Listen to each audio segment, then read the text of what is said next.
What up, Gromies? Alright, check it out. Hey, yo, what up? The name is NerdGrows. I got the buttery turf flows, the way I make these herbs grow. This one's for all my tent homies and my earth hoes. Yo. What are you doing, man? What? Start the podcast. Alright. What up, y'all? This is the first episode of the NerdGrows Podcast, and like many cannabis podcasts, I'm going to start off by telling you what I'm smoking on tonight. I have some biscotti from Taro Tokes. And first off, let me tell you, their packaging design is awesome. It's got that nice like tarot card, a culty vibe to it, which I love. So far, the smoke's pretty good. I'm not like a super connoisseur by any means. I just like it. I'm in the middle of my first grow, so I'm still on that dispensary bud. Just good. I feel like it's hit or miss. Some strains from my dispensary are really good, and then others are super crazy. Like, I feel like the THC is super high, and then the terps don't really back it up, and I just end up having anxiety. Speaking of, I recently got Bubble Bath from Electroleaf, New York, and I am a huge fan of their strains. I love, in general, I love anything that's weird. Like weird flavors of like potato chips and sodas and stuff. I like trying all that stuff. And Electroleaf has all these crazy strain names like cannoli and garlic knots, and that's the kind of stuff I like trying out. I like experimenting and trying out new stuff. And I've been a big fan of their products so far. But this Bubble Bath strain messes me up really bad. I get a lot of anxiety from it. Along the same lines, I just got a jar of a bunch of different strains that my friend grew. And, you know, being a new grower, I just figured like, oh yeah, you can grow weed that's like dispensary weed. But let me tell you, I like his buds a lot better than what I get from the dispensary. It's like, this is probably my first time having really good homegrown. Like, I've had homegrown weed before, but it's always, I don't know, it has like that hay taste, and usually it's not super potent or anything. And this is the first time I was like, all right, this is really good stuff. So if I had to like rank the different availabilities of cannabis, it would probably go, obviously, like crappy street weed is the first. And then next would be crappy homegrown. And then second best would probably be dispensary weed. And then now my new favorite is homegrown that was grown with love and care and grown really well. And this leads into the topic for our first episode. I wanted to tell you about why I use cannabis. I thought it would be a good introduction to the podcast. You get to learn a little bit more about me, your valiant host. Nah. But one thing that I really don't like about our culture's view towards cannabis is the stoner stereotype, where, you know, you see it in movies, and like stoner movies are fun. I'm a huge fan of Dude, Where's My Car? I think that's like a meta stoner movie, like similar, like how similar Scream is like a meta horror. I think Dude, Where's My Car is a meta stoner, and I don't think it gets enough credit for that. I think a lot of people hate that movie. All right, I'm already off topic. But now, one thing I wish people understood more about cannabis users is that it's not just a stoner or a statistic you see on the news. These are real people on the other end of that joint, you know? And a lot of people use it medicinally, recreationally, a combination of both.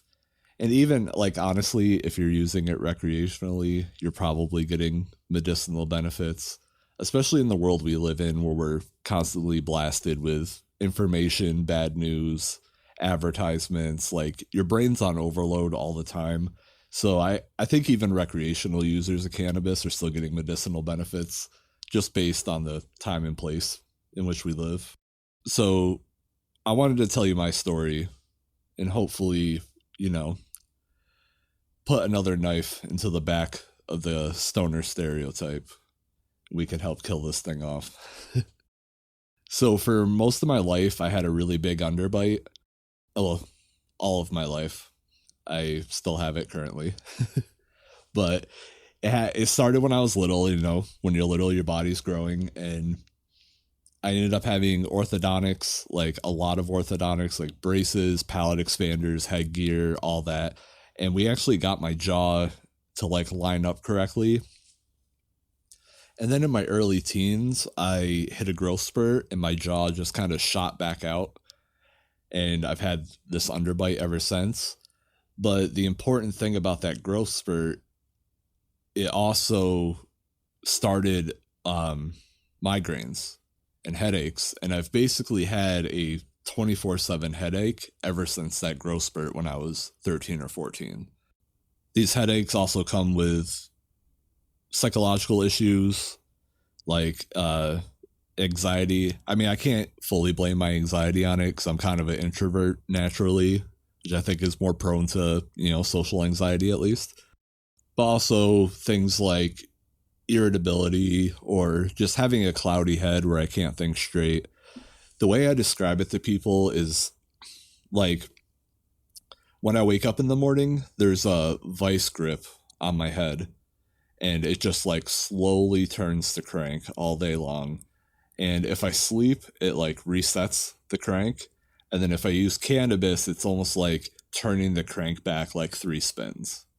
It'll like take the pressure off and then it slowly starts building back up until I go to bed. But with the psychological effects I was experiencing from the headaches, my parents, which I can't blame them because I would have done the same thing, assumed that I was a, hormone imbalanced teenager and that was causing the depression and the anxiety and all of that. So throughout my teen years, I went through like a bunch of different psychological like medications and none of them really worked. And it wasn't until I think I was 20 or 21 years old, I went to a surgeon to try to get my jaw fixed because I thought maybe that would relieve the headaches. And when he did the x-ray of my head, he noticed that it wasn't just that my bottom jaw was really big. It was that my top jaw was also too small. And then that causes a lot of the other bones in my face to become misaligned. So the headaches I was experiencing weren't due to a chemical imbalance or some sort of psychological issue. It's literally a mechanical issue of the puzzle pieces of my skull don't fit together correctly. I'm basically like, I mean, I look normal, but it's like being the Elephant Man. Obviously, he's an extreme example, but kind of a similar circumstance of just your body parts didn't grow to fit together correctly kind of thing. So after I realized that's what the issue is, I stopped taking my psychoactive medications and I started using cannabis. Well, technically, I didn't start using cannabis until I was almost 19. It was like the summer before I left for college. I decided like I'm a grown up now. I'm going to try it. I was never really into drugs as a teenager or partying in high school, really. I drank a couple times. I was in a punk rock band. I'm like, I'm an old punk rock dude. So, sometimes after we would play a gig, we would sit in my friend's basement watching TV, having a couple sips of vodka or something. But I was never really a heavy drinker or drug user in high school. But I noticed once I started using cannabis, once I finally got up the nerve to start using cannabis, it made the headaches go away, at least for a duration of my day.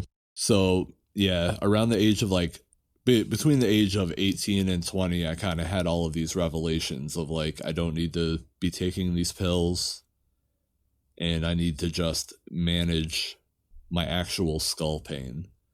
And cannabis has been a big part of my life ever since. I mean, don't get me wrong, I do have fun using it, but it's really a big part of my day-to-day of just being able to not be in pain and to have my head not be cloudy.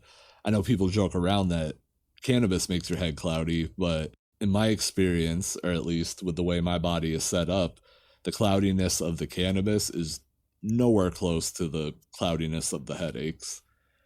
And it's funny, like, so I don't smoke and drive. I don't smoke at work. I don't Like, I'm a very productive person, so I usually don't get a chance to use cannabis until the evening time.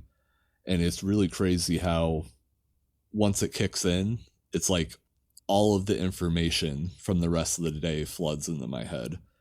And it actually gives me like an hour or two to like process everything that happened during the day that I wasn't able to focus on because I had the headaches all day.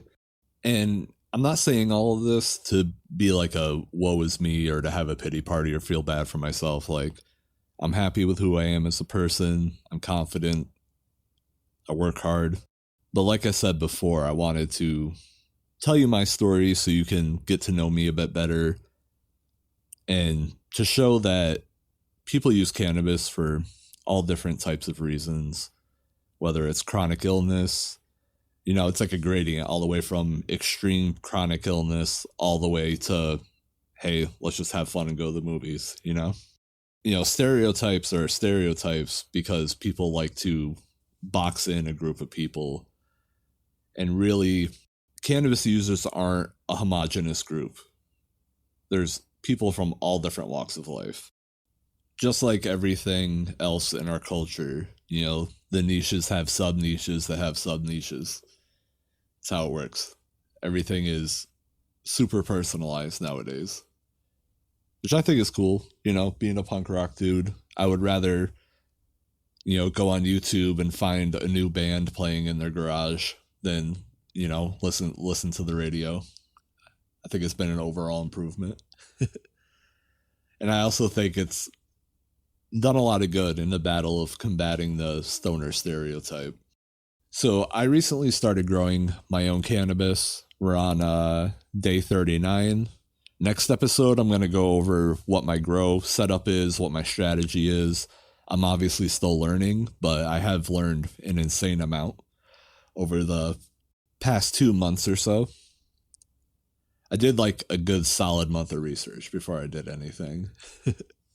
So far, what I like about growing is I find that, you know, nurturing the plants themselves is very therapeutic and it's a fun hobby. I'm the kind of person that loves learning really intricate things. Like you know, over the past year, I taught myself how to pick locks, how to do Rubik's Cube. I like learning like intricate things that you do with your hands kind of thing, like little gadgets or puzzles, things that you have to learn a lot about. I have like a big thirst for knowledge. You know, like, I know it sounds like I'm saying like, oh, I'll pick something up and then give up because it's hard. Like a lot of people do. They'll just like, oh, this is my new hobby. And then they give up. This is my new hobby. Then they give up. I kind of have the opposite issue where when I become interested in a hobby, I cannot stop obsessing over it until I at least feel like I'm competent. So maybe that'll happen, you know, with growing cannabis. I don't think so. It's something I've wanted to do for a very long time now. I don't think I'm going to get like 3 grows in and be like, I'm good enough at this, you know? Obviously, there's only so many Rubik's Cubes you can play in a day, but you can grow cannabis forever. And the last thing I wanted to talk about today was why I'm starting this podcast. For those of you who know me from my other adventures on the internet, you'll know that I'm primarily known as a TV and movie blogger. I do a little bit of YouTube, a little bit of podcasting, but it's mostly been in the niche of media and entertainment.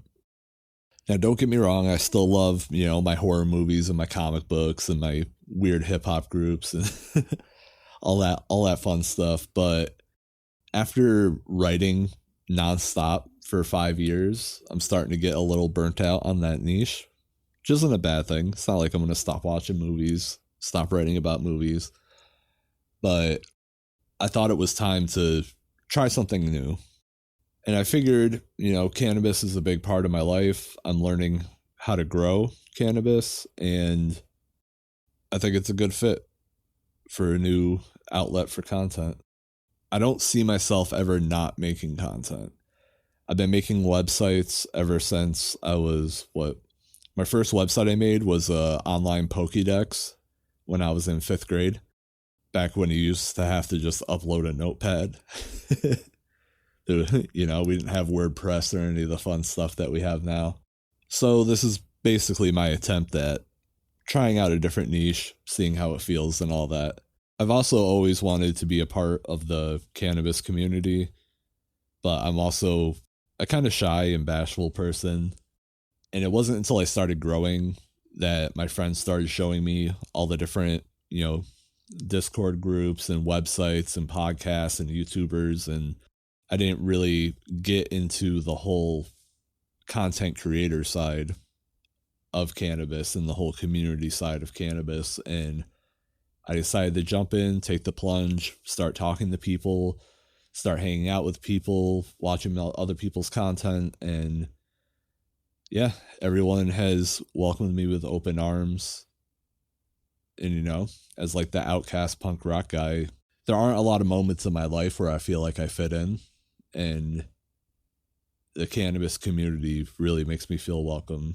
So thank you to everyone who's listening if you've had discussions with me online previously. All right, I'm going to wrap this up. This is a short one. Actually, it's the first episode. I have no idea how long these are going to be, but we're just going to have some fun with it. All right, so next episode, I'm going to tell you about my grow setup and what my current strategy is. Obviously, I'm open to all advice, all criticisms. Hate me, love me, do weird things with your tongue. I don't know. But yeah, until next time, peace, y'all.